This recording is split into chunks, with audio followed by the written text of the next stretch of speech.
Okay. Before we have our quiet time, let's all get on the same page. If you're in the Sparkly book, it is page 360, the second full paragraph. If you're in the second edition, it's page 313, paragraph 7. If you're in the first edition, it's page 291, the next to the last paragraph. If you're reading from the JCIM, it's page 151, the fourth full paragraph. And if you're reading from the CIMS edition, it's page 303, paragraph 51. Okay. Let's take a few moments to be quiet together.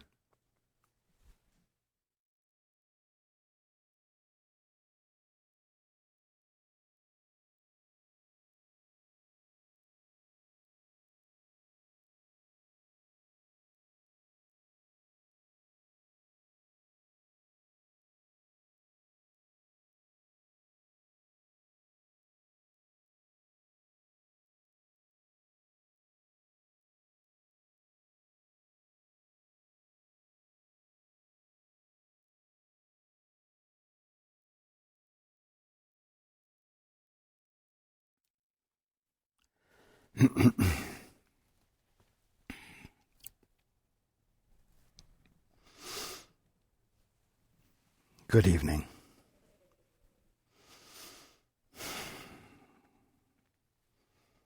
And welcome to everyone who's joining us on the internet.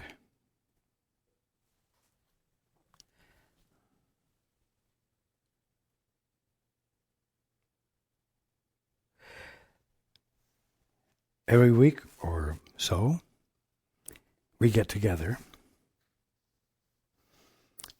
and discuss the ego, the Holy Spirit, the orphan. We discuss a lot of ideas.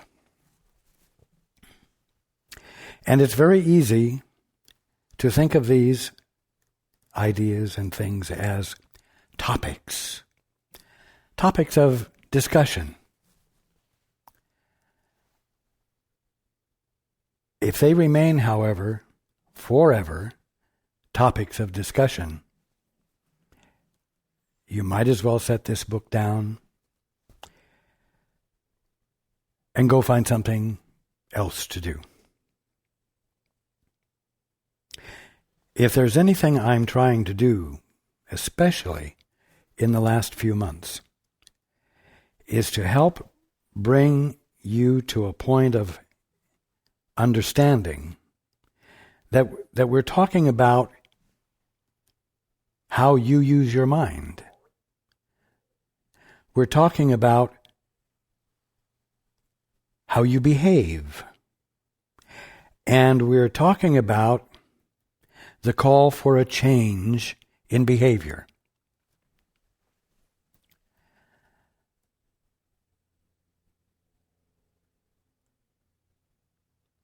We're talking about the holy instant.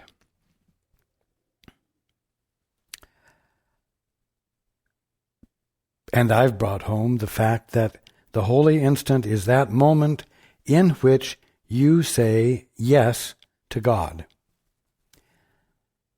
Not like you say yes to Daddy or yes to Mommy, and then run on out and play like a child.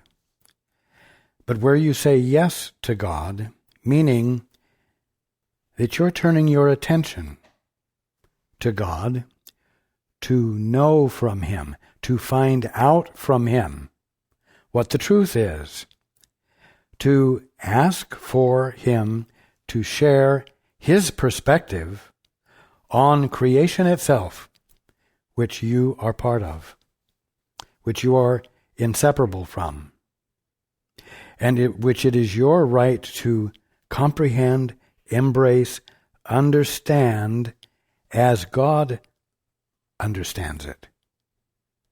comprehends and embraces it. So that you have no perspective different from the Father's. So, in effect, saying yes to God means, dirty word, yielding to God. It really does mean this. And it means it, as I've said before, in the here and now, in your everyday activity. It means turning as though you're in partnership with someone to learn of that partner how to behave in this moment in a way that is totally consistent with that partner's perspective, valuing his place in the partnership.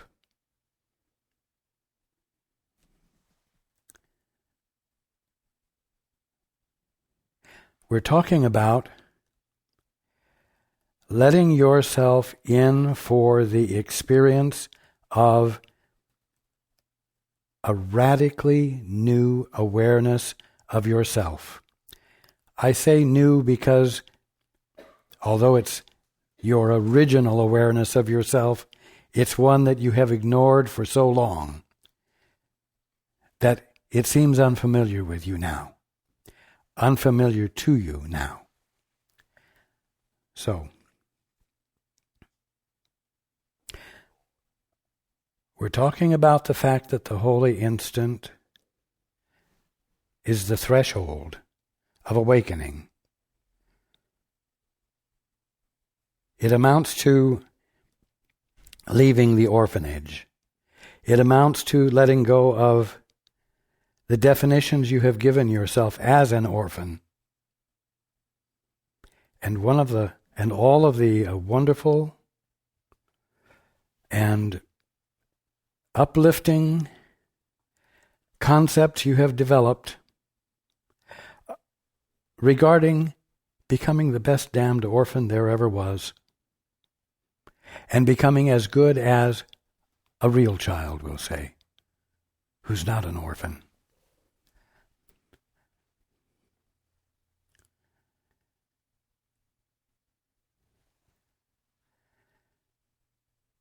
To experience the holy instant, and I'm aware that I'm being repetitious,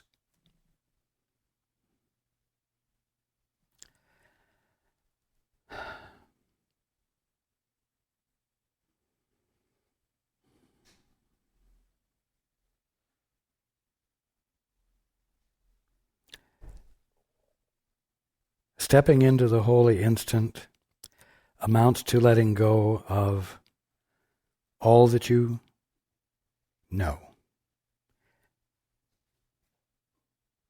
It amounts to asking, what is the more of reality that I'm not experiencing? What, Father, is your perspective? I wish to allow it to replace my current perspective. We've discussed the fact that doing this puts you in the not knowing place, a place in which you feel called upon to express a capacity that you don't know how to express. You feel, as a result, incompetent.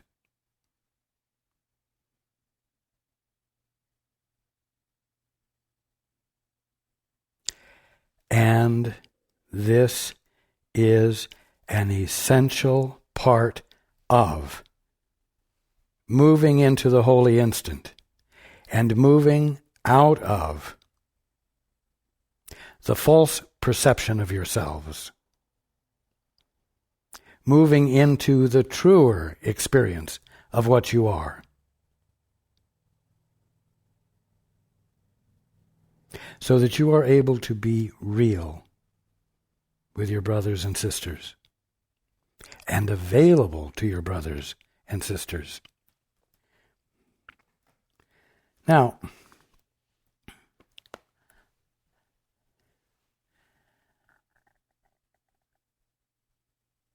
the key difference between the holy son or daughter of God and the orphan is love and the absence of love.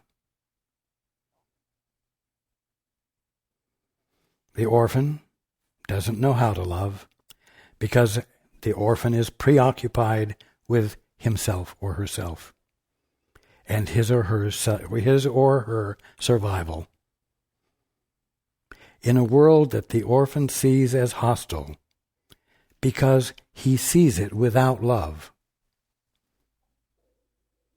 Everything he does is based upon getting safety, getting wealth, getting security, getting fame, getting peace by getting control.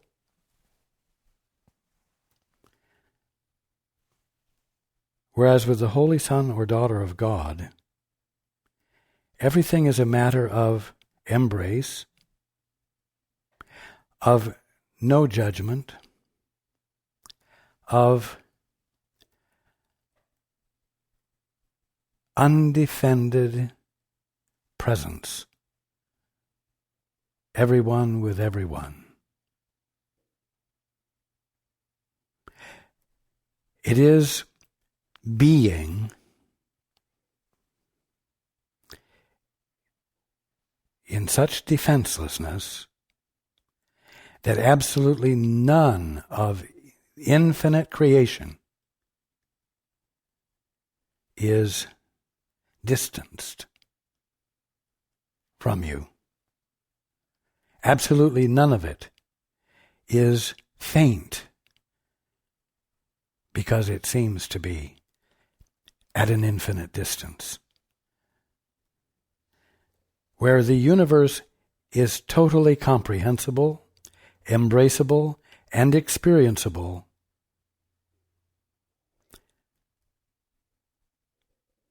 simultaneously in every part of itself, which at the bottom line means every part of yourself. Now,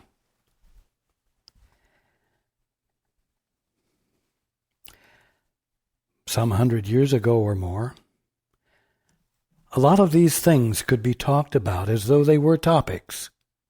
Topics to discuss, topics to debate, topics to incorporate into progressive forward movement, or not.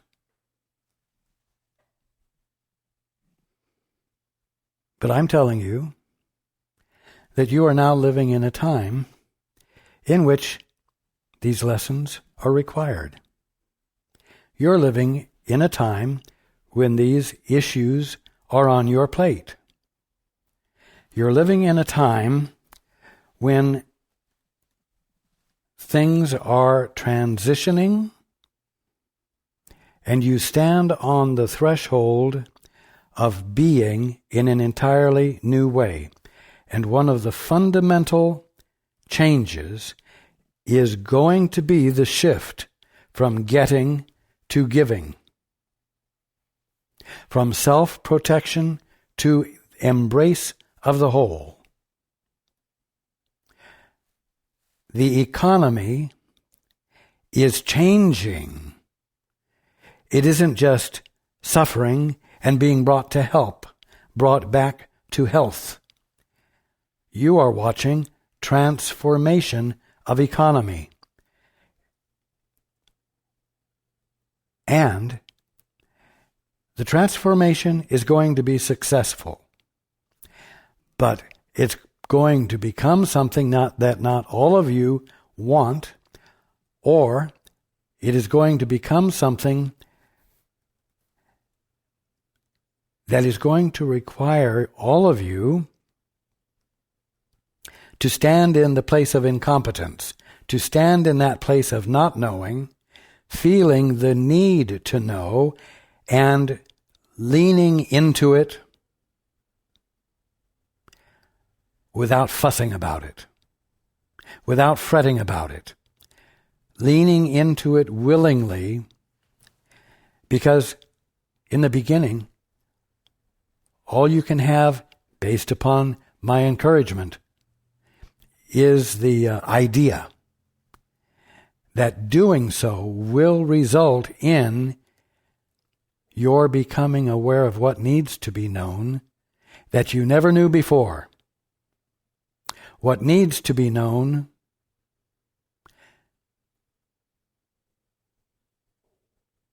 that will be transformational because it's not based upon the past. Your economy needs to turn around. And I'm not speaking to any nation. I'm speaking to everyone's economy. And you know what?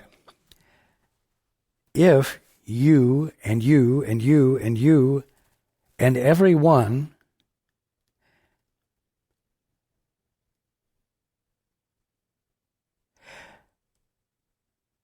isn't willing to shift or is reluctant to shift, the transition will be tense and uncomfortable and will engender fear. Not because the transition is fearful, but because your attempt to preserve yourself as you have been, because that feels like security to you, is getting in the way of your experience of your fulfillment, which is coming forth because you're being called upon to shift from orphan to holy son of God or holy daughter of God. Now, many people are very excited about the space program and the new frontier.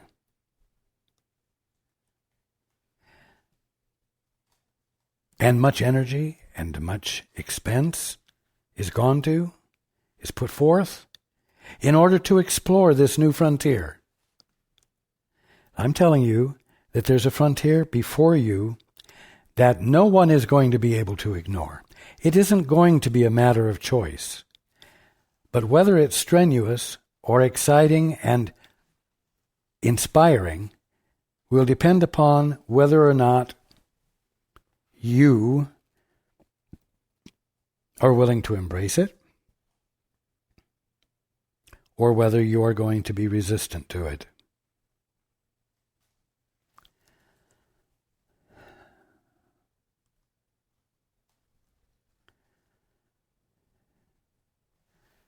Privacy cannot continue. This country versus that country can't continue.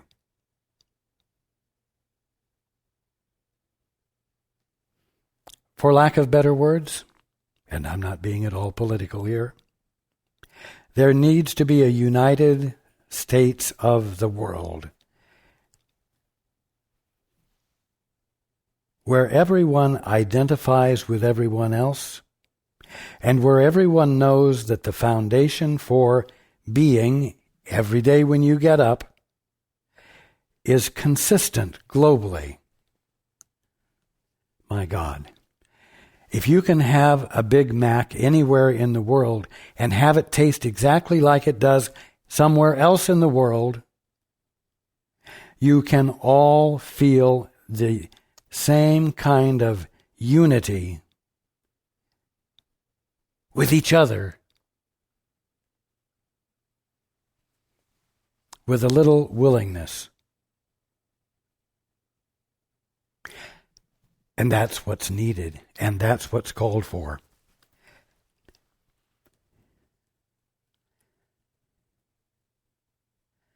There are new ways to be. If greed isn't the bottom line of everything, and if benefit to everyone, not just in a business, not just in a community, not just in a state or a country, but in the world.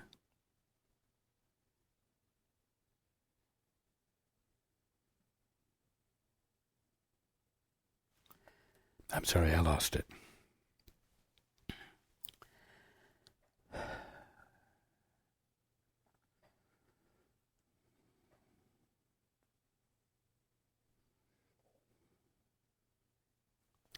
New ways of being will have to develop that identify unity, embrace, brotherhood, and benefit for everyone, as opposed to greed and the accumulation of private personal wealth.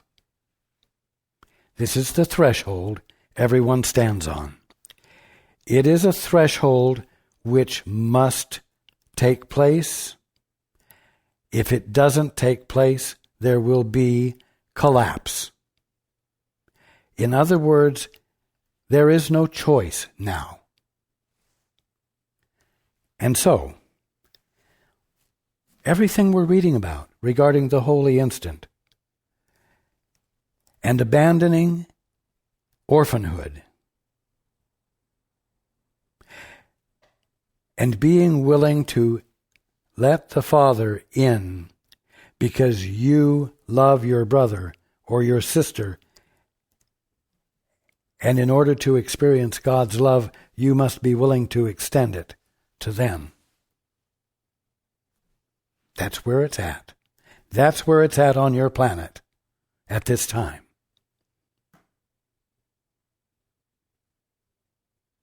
Selfishness is going to have to yield to love. And for love to come forth, you're going to have to find a confidence from someplace that tells you you do not need to be on the defense. And the only place you're going to be able to get that from is from the Father.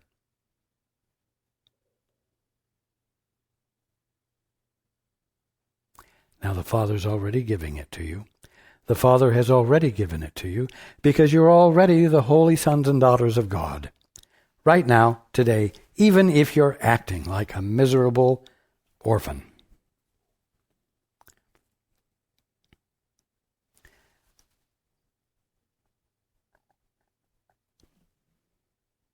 You hear me say it over and over. You cannot become something different from what the Father has created. You cannot be something different from what the Father is being right where you are right now. But you can ignore it. And you can manufacture imaginations about what you are, and who you are, and how you are to be, and overlay that upon what you truly are, and attempt with all your might to live it out.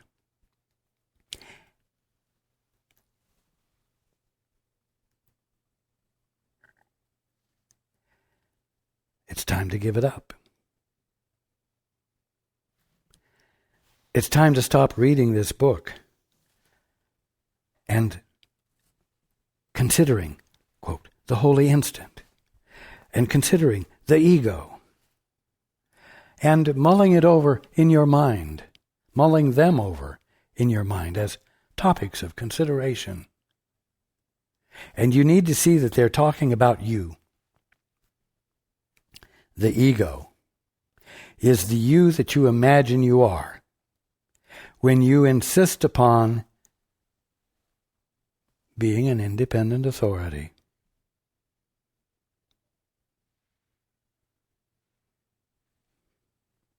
The Holy Spirit is nothing more than your right mind, held in trust while you dally with the ego. It's time to trade the one for the other. It's time to abandon the one for the other. And the holy instant is the means.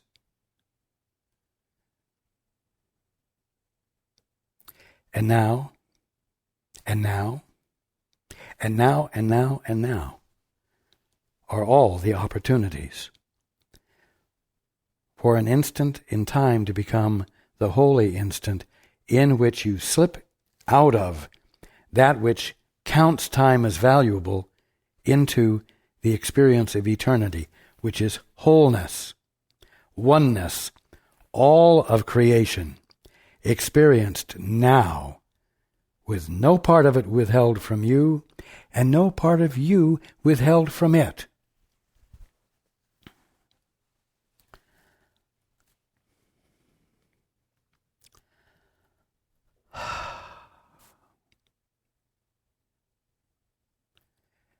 It's time to stop taking each day for granted. It's time to stop letting your spirituality relate to particular aspects of your life, but not to others. And let the others, like you've done, the economy will take care of itself. I don't have anything to do with that. I don't need to have anything to do with that. I don't need to apply spirituality to that. It'll run itself, you see. And there are lots of areas of your life that you do that with.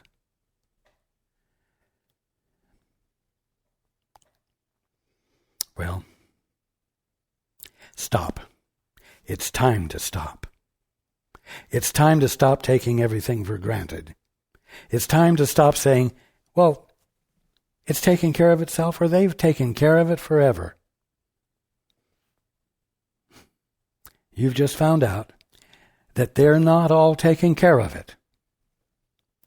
And the idea that they were taking care of it was just sloppy thinking.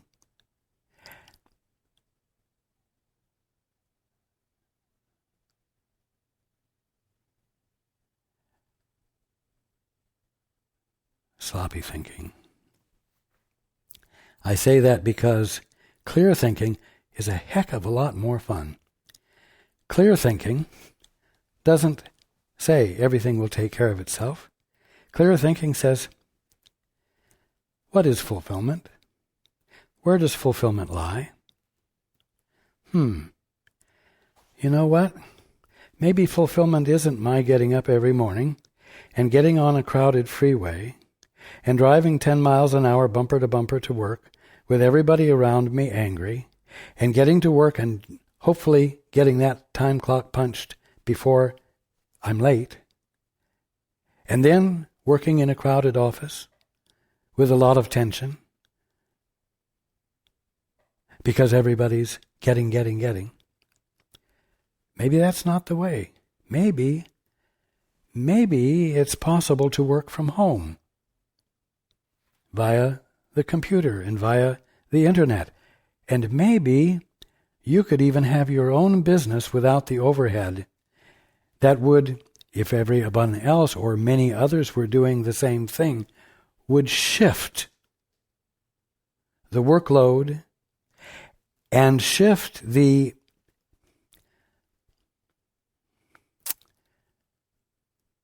area of provision to individuals that would be much more efficient and much more satisfying because each one is personally involved. The creativity and the participation is evident. It isn't a matter of everyone, hundreds and hundreds of people being a tiny cog in a wheel where that cog has no idea what the end result is and can feel no relationship to it.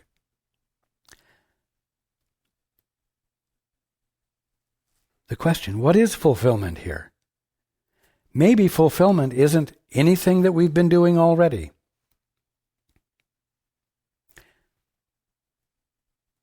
If you do that, you're likely to have the idea that fulfills purpose before something else collapses that needs to collapse because it's not efficient, because it doesn't express divine order, and it doesn't express an involvement with everyone, where everyone's benefit is at the heart of what is done.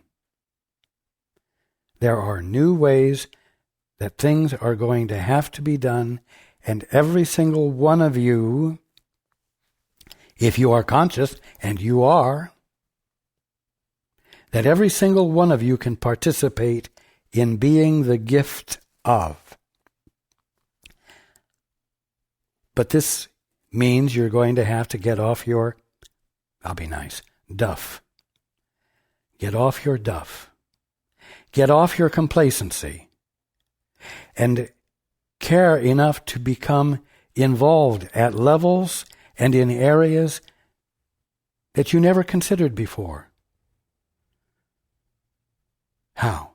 By imagining areas you've never considered before? No. By becoming still enough to be able to say, Father, what is the truth here? Father, what is needed here? Father, of all the things I see in my life that seem to be working, which ones aren't actually working, and which ones need to be refreshed? Which ones need to manifest insight that shifts everything away from greed and self-protection to gift and love and fulfillment, guaranteed for everyone, because that's the goal instead of getting. Do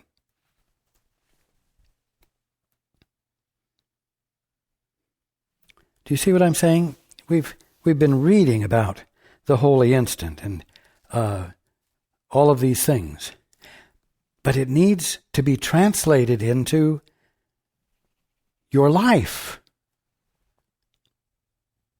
in order for it to become dynamic and real.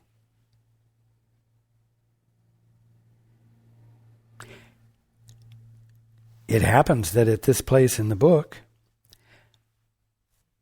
things are gelling. Enough information has been provided in order for these things to be comprehended.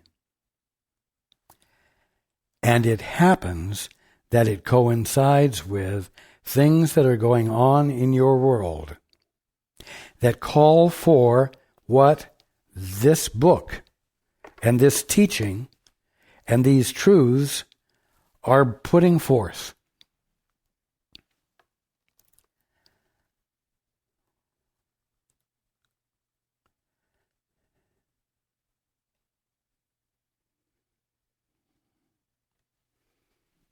Star Trek, going out into the unknown.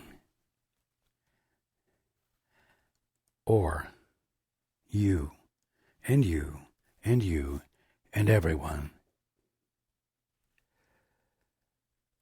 Bringing in the unknown by inviting it and making it possible for it to register with you because you're not insisting upon filling the space it will take with your own imaginative mental gyrations. All of which at the bottom line serve your selfish, greedy needs, and ultimately, you think, keep you safe. When the fact is that each one of you is a holy son or daughter of God who is safe, who is whole, who needs no protection, who, because he or she is the presence of the Father in expression, has the characteristic of omnipotence and omnipresence and omniscience, the ability to know what you don't know yet until you let it in and know it, which you need to be consciously nourishing every day.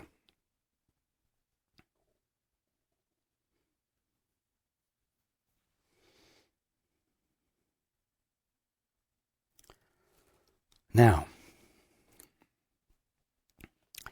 if you say that the Course is not about the world, because the world isn't real,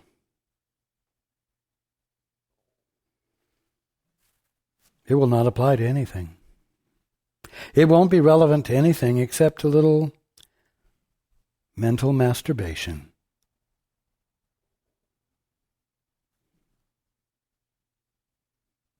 And that's not what it's about. It does relate. It relates to the use you put your mind to.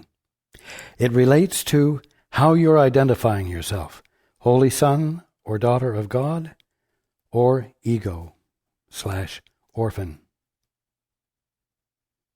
And depending upon which of those you embrace as the definition of you, your behavior will be different. Where will your behavior be different? Right here, quote, in the world.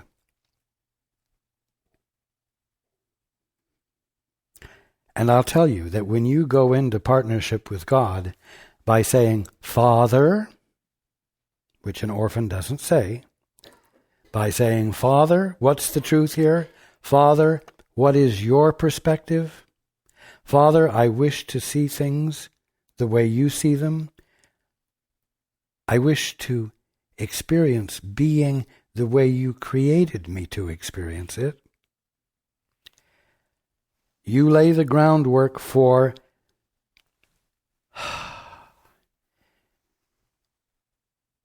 the influx of illumination and inspiration and revelation. The uncovering of reality to you, in which whatever was false about your perception of the world and universe is replaced by the true perception of it.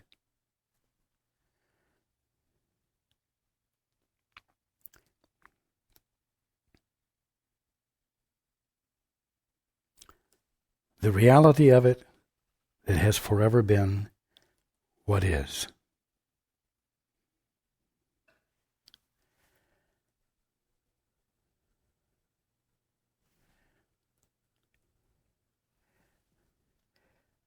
What this course means will not be known to you until it becomes embodied by you in your actions once your mind is renewed, and its renewal is the basis for those actions. And your mind won't be renewed until you let something other than your present sense of yourself in. The Father. Now it will begin not as you letting the Father in. It will begin as you letting the Holy Spirit in, which is the comforter the Father gave you when you abandoned your birthright for a thrilling ride of independence that you made up for yourself.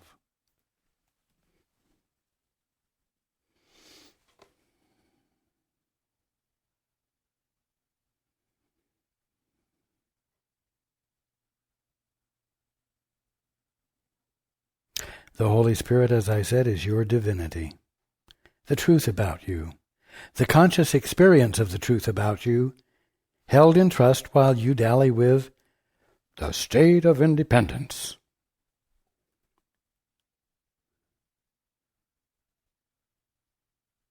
Which greed is the foundation of, and fear is the motivator of,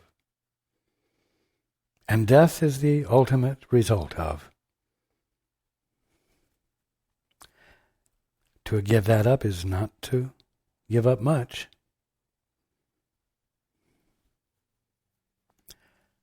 It's time to give it up, and it's time to enjoy giving it up, because it will be a joy to see the world change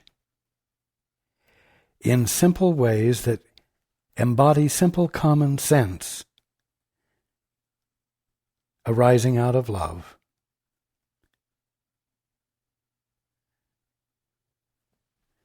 But by damn it, let's get this book out of the book. Let's get this truth out of the book. Let's get it inside, so that even more consistently than you may have been doing it, you go through your day, each day, really interested to know what the Father's perspective is of this moment, of that individual, of this circumstance, of what the truth is here, of what is called for, of how can I love this that seems unlovable, and how can I persist in it when I am faced with such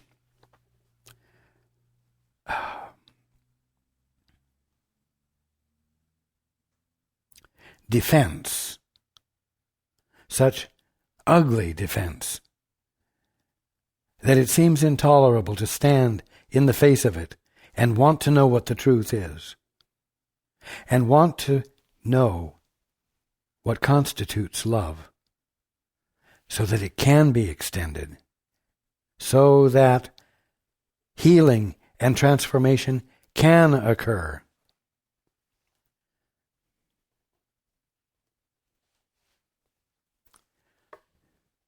Whatever you see, whether it's a physical problem, a physical disease, a social problem, a social disease, a global problem,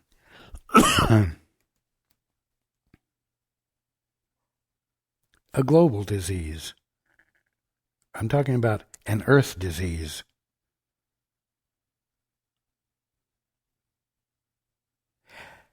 It is not something to crumble in front of. It is not something to be wimpy in the presence of. It's a call for an answer. It's a call for you to discover a capacity you didn't know you had.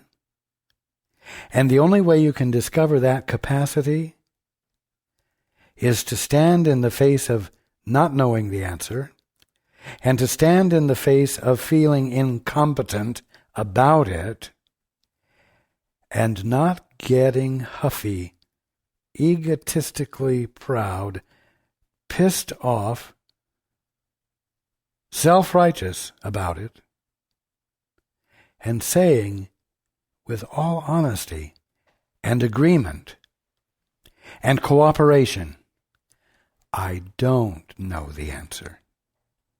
The answer is something I don't know yet.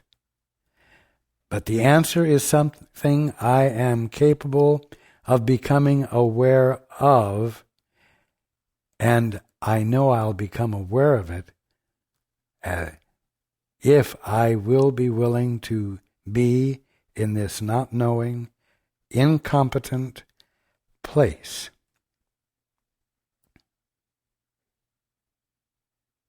With an understanding, theoretical though it may be, with the understanding that all of me, all of what I am, is always present.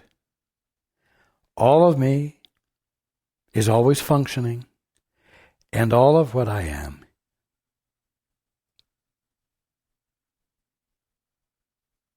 is always available. And then settle into that. Relax into that. Let go of all attempts at control, because it will only stand in the way.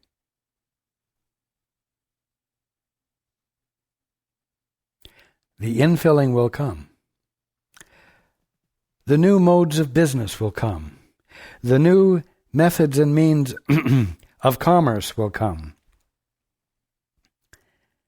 And a world more united, because it has become everyone's intent to embrace each other, because every single one of us are the sons and daughters of God, and not pissant little orphans who need to scramble for their good and grab it where they can get it, even if it means killing something or someone else to get it.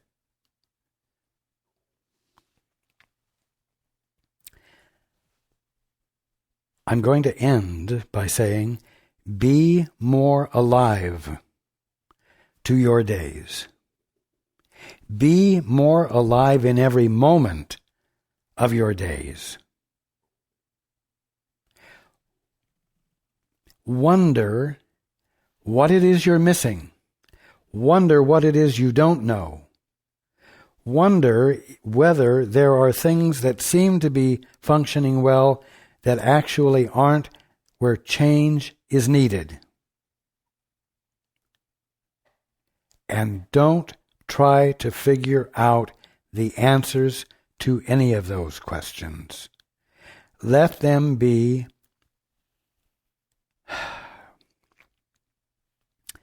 dangling triggers of the awareness in you that you don't know and that you are yourself incompetent.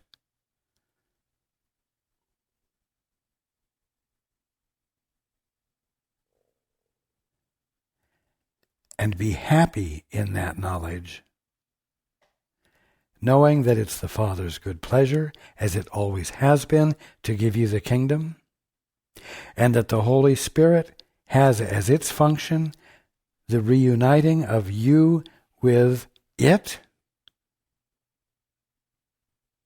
that which you abandoned in favor of becoming an orphan and exploring all the fearful excitement of being independent.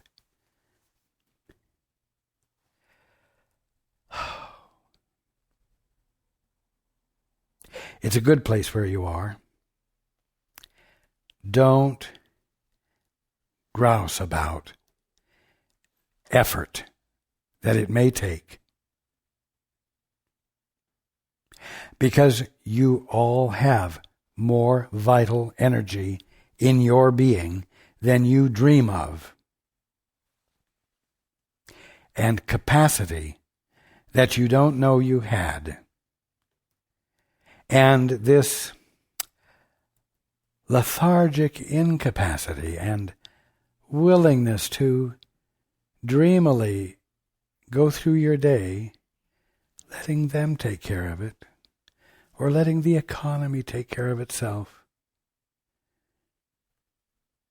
And as a result, living in a tent city,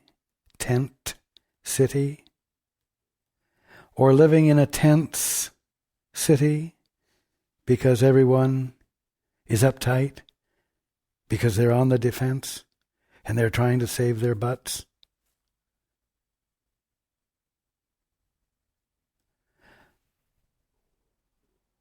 Or working for a corporation that sees getting the big bucks as the bottom line, no matter who they have to cut down in the process. This is a world none of you have to endure. It certainly isn't something to just settle for because, it's like being on vacation. You just sort of sit back and you let things take care of things. Well, that's okay, as long as things are going good. But since no one's actually consciously participating from a level of real consciousness, it's bound to fail. And then everyone is going to say, damn, this isn't any fun. Well, no, it's not fun, but that's only because you haven't discovered the benefit of a little bit of, we'll say, exercise, in which you find out you have capacities that you didn't know you had. In fact, you have a capacity to know and embrace all of creation consciously, without effort, and love it, and feel it feeling your love, having that kind of unified feedback, if I may put it that way. You have the kingdom of heaven awaiting you, and a sonship and a daughtership as a birthright awaiting you that you no longer need to be unconscious of. So, next week we'll go into the book. In the meantime, I want you to go through what we discussed at the last meeting. You don't want to let this subject slip away. And no matter how much further we go in the book before we wake up, you will not want to leave the practice of what we're talking about now. You will not want to move on to other things and let this become a topic of discussion that you discussed. And now it's not the topic of discussion that you're discussing. You don't want to let it be that. And I won't let it be that. I love you. I love all of you.